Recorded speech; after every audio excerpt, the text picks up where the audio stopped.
STF agravo regimental no habeas corpus 217-275 de São Paulo, relator ministro Edson Fachin.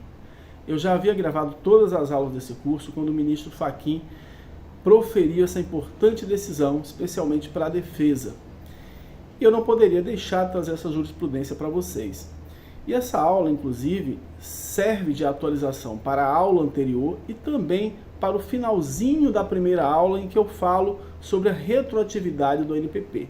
O que aconteceu aqui foi o seguinte: a primeira turma do STF já havia decidido que o ANPP poderia retroagir, mas até o recebimento da denúncia, ou seja, quando ainda não houvesse o recebimento da denúncia. Depois, a segunda turma do STF, como eu falo na aula anterior, decidiu que o ANPP poderia retroagir até o trânsito em julgado. E agora, a mesma segunda turma, por meio do ministro Edson Fachin, decidiu que o ANPP pode retroagir mesmo após o trânsito em julgado. É uma decisão muito interessante. Lembrando que o Pleno ainda não se manifestou a respeito, logo não tem ainda uma posição definitiva da Corte, mas é uma decisão importante. Vamos analisar essa jurisprudência.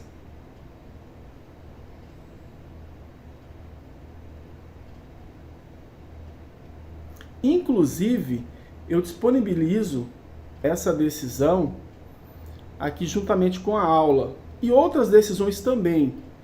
Cada decisão que eu analiso, eu deixo para vocês juntamente com a respectiva aula. E aí diz o ministro Fachin: a meu ver, ao acordo de não persecução penal deve ser aplicada idêntica interpretação, pois o caráter híbrido da norma material processual é evidente. Embora inserida no Código de Processo Penal, consiste em medida despenalizadora, que atinge a própria pretensão punitiva estatal. Conforme explicita a lei, o cumprimento integral do acordo importa a extinção da punibilidade, sem caracterizar maus antecedentes ou reincidência. Quando o ministro fala que deve ser aplicada a interpretação idêntica, ele se refere a isso aqui. Vamos lá.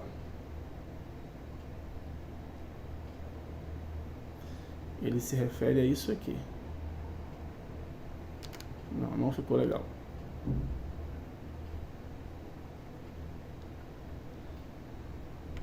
Melhorou.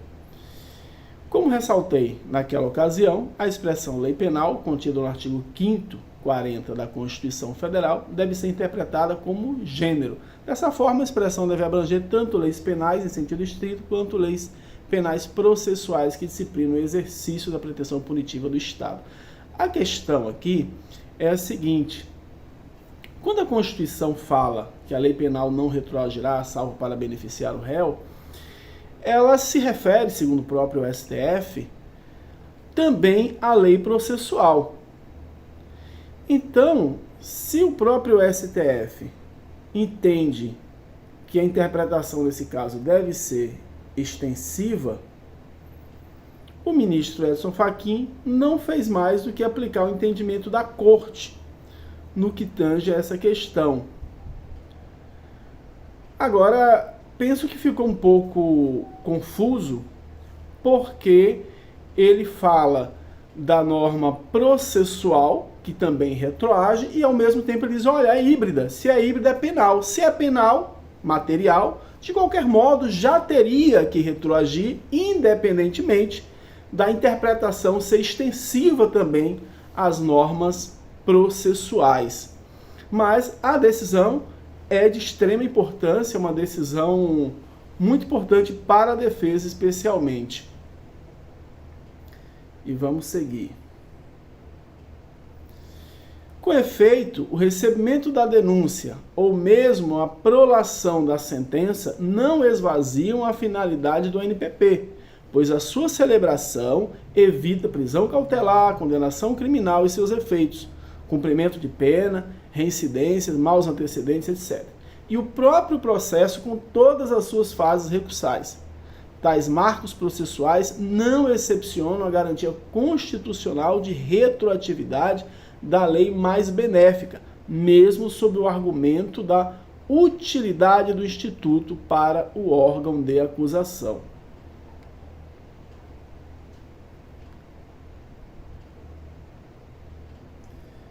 E para fechar, decide o ministro: no presente caso, apesar de já terem sido proferidas a sentença e acórdão condenatórios, e mesmo a despeito de haver um título judicial transitado em julgado, o feito ainda estava em curso quando a Lei 13.964/2019 entrou em vigor.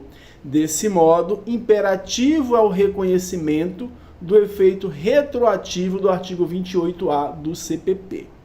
Veja que decisão interessante, aplica-se ao NPP mesmo com o trânsito em julgado. E eu iria até mais longe, porque o ministro diz assim, olha, o feito ainda estava em curso quando a lei entrou em vigor.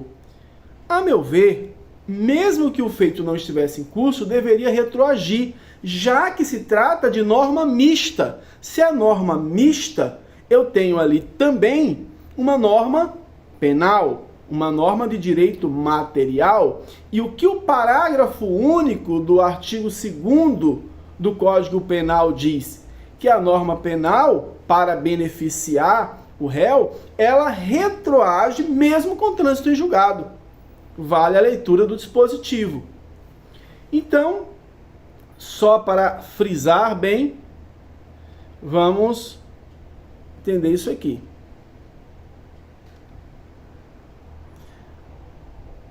Transitado em julgado. Aplica-se o ANPP mesmo com trânsito em julgado. Mas lembrando, não há uma decisão definitiva da corte, isto é, o pleno ainda não julgou. Foi uma decisão da segunda turma, mas é um grande passo, é uma excelente decisão.